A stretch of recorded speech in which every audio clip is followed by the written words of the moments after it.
Sa mundo ng musika at pagtatanghal, bihira ang grupo na may tapang at personalidad para pagsabay ng talento at sorpresa. At ang Mistress, ang isa sa kakaunting mga pangalan na tumama sa tamang timpla ng drama, galing at tapang. Mula sa maliit na entablado sa Pilipinas, sa comedy bars, sa mga local contests, umangat sila hanggang sa marinig sa buong Asya at maging international sa pamamagitan ng mga malalaking talent competition.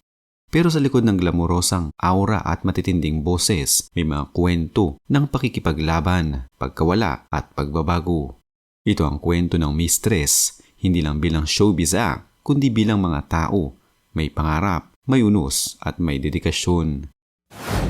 Ang Mistress ay binubuo ng tatlong orihinal na miyembro, sina Marico Ledesma o Joselito o Miss Dos, si Mia Narciso o si Romeo o si Mistress, at si Angel Sanggalang o si Conrado o si Miss Uno.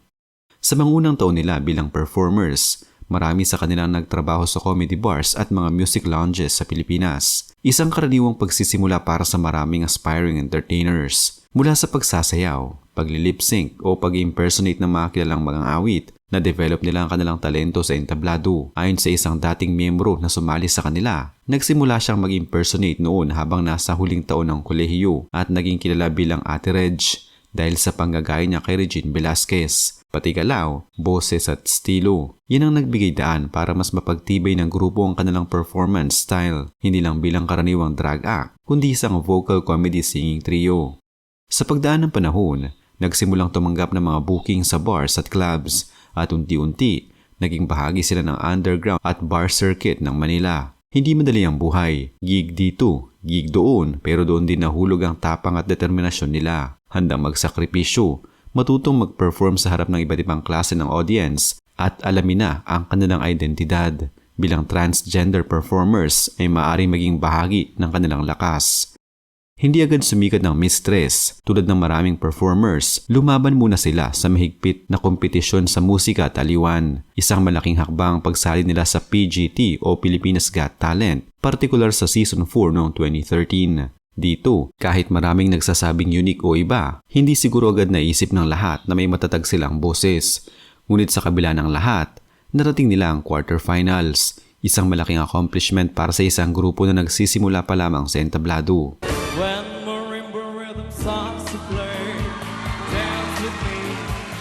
Hindi ito ang wakas, bagkus naging hakbang ito para sa mas malawak na entablado. Nang mapili silang kalahok sa unang season ng Asia's Got Talent noong 2015, hinanda nila ang isang performance na may twist, isang audition na nagsisilbing sorpresa hindi lang para sa mga judge, kundi para sa buong mundo. Noong kanilang audition sa Asia's Got Talent, lumabas sa entablado ang tatlo. Mukhang glamorosa, mababa ang tingin sa kanilang bilang pretty girls na kakanta. Ngunit pagkapatunog ng unang nota, nagulat ang lahat. Pinalabas nila ang malalim, lalaking tono na boses. Nag-drop the mic sila, hindi dahil sa literal na mikropono, kundi dahil sa sorpresa. Sex Bomb ni Tom Jones ang kanilang audition piece. At ang resulta ay nagdulot ng standing ovation mula sa mga audience at paghanga mula sa mga judges. Si Anggun ay napaungol sa pagtanggap ng tunog ng tatlo. Pinuri sila, hindi lang dahil sa kanilang itsura o tapang kundi dahil sa husay nilang pagkanta at sa tapang nilang ipakita ang tunay nilang boses. Nakuha nila ang 4 na yes mula sa judges at sumulpot bilang isa sa mga pinaka-memorable na audition sa kasaysayan ng Asia's Got Talent. Sa gabing iyon, hindi lang nila pinatunayan na may talento silang kakaiba, pinatunayan nilang pwedeng magsilbing inspirasyon para sa mga kabataang may kakaibang identity na karapatan nilang mangarap, sumikat at matanggap sa mundo ng entablado. Gayunpaman, ang landas ng pagiging bituin ay hindi laging makinis at maliwanag. Matapos ang kanilang audition sa AGT, may malaking pagbabago sa loob ng grupo. Ayon sa ulat, si Angel o Miss Uno ay tinanggal mula sa Mistress. Maraming tanong ang bumuhos at may aligasyon tungkol sa mga dokumento para sa semi-final round ng AGT. Ayon kay Angel, nagpasa raw siya ng mga kinakailangang papeles para makabalik. Ngunit ayon sa grupo, may problema sa timing at pagpasa ng dokumento. Sa isang panayam, sinabi ni Angel na hindi niya maintindihan kung bakit siya tinanggal. Dalawa silang nag-decide, wala akong laban. Para sa kanya, matapos ang halos 5 taong pagsasama nila, dapat may respeto pa rin. Ngunit lumabas na mabilis lang ang desisyon. Ayon sa mga natitirang miyembro, ang desisyon raw ay mula sa management, batay sa ibang problema at hindi personal. Para kay Angel, hindi ito simpleng pagtatanggal. Ito ay pagkakait ng pagkakataon. Lobas sa panayam niya na kahit siya ay nagpasa ng mga dokumento at in raw ay huli na para sa kinakailangang deadline. Dahil dito, unti-unting nagbago ang dynamics ng mistress. Nagawa nilang hawakan ng audition ngunit hindi sila pinalad na makabalik upang ipagpatuloy ang kompetisyon. Hindi pinabayaan ng mistress ang pangarap na mag-entertain at magbigay ng inspirasyon, kaya nang mabigyan ng pagkakataon, sumabay sila sa Britain's Got Talent noong 2018. Sa pagkakataong ito, may bagong lineup, kasama sina Mavi Cleofas at Chrissy Marie Rendon, kasama si Mariko. Bilang representasyon ng mistress bagamat may pagbabago sa miyembro, sa entablado ng Hammersmith Apollo, muling ginamit nila ang kanilang trademark, glamour, confidence at sorpresa. Mula sa isang runway style entrance na may silver gowns, nagsimula silang kumanta ng Sex Bomb. Nang nagsimula ang unang linya, nagsimula rin ang sorpresa. Malalim at malalakas na boses ang sumabog at hindi inaasahan ng audience ang kanilang secret.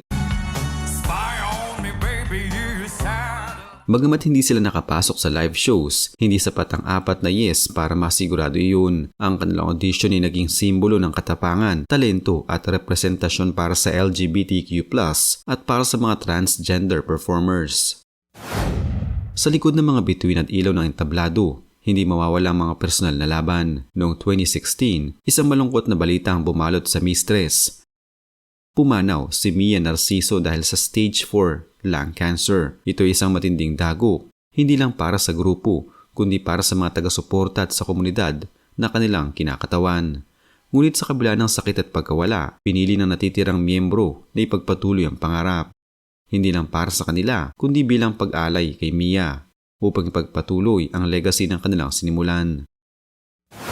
Sa mga sumunod na taon, bumalik silang may bagong miyembro, sina Mavi at Chrissy, at nagkaroon ng bagong sigla. Ngunit kasabay ng muling pagsikat, dumating din ang intriga at alitan tulad ng pagpapalayas kay Angel noong 2015. Noong Agosto 2024, isang malaking dagok muli ang dumating sa mundo ng mistress. Ayon sa kumpirmasyon ng grupo, pumanaw ang dating miyembro nilang si Angel Sanggalang.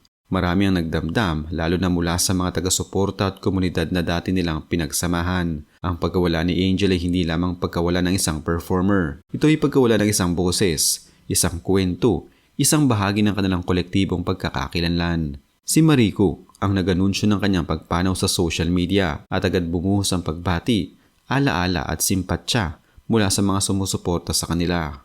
Ang buhay ng mistress mula sa pagiging mga baguhang drag o bar performers hanggang sa pagiging international sensation ay isang malinaw na patunay na ang talento, tapang at pagkakaisa ay maaaring magdala sa isang grupo sa malayong mararating. Ngunit higit pa roon, ito rin ay paalala na ang tagumpay ay may kasamang sakripisyo sa pagkakakilanlan, sa relasyon, sa kalusugan at minsan sa buhay.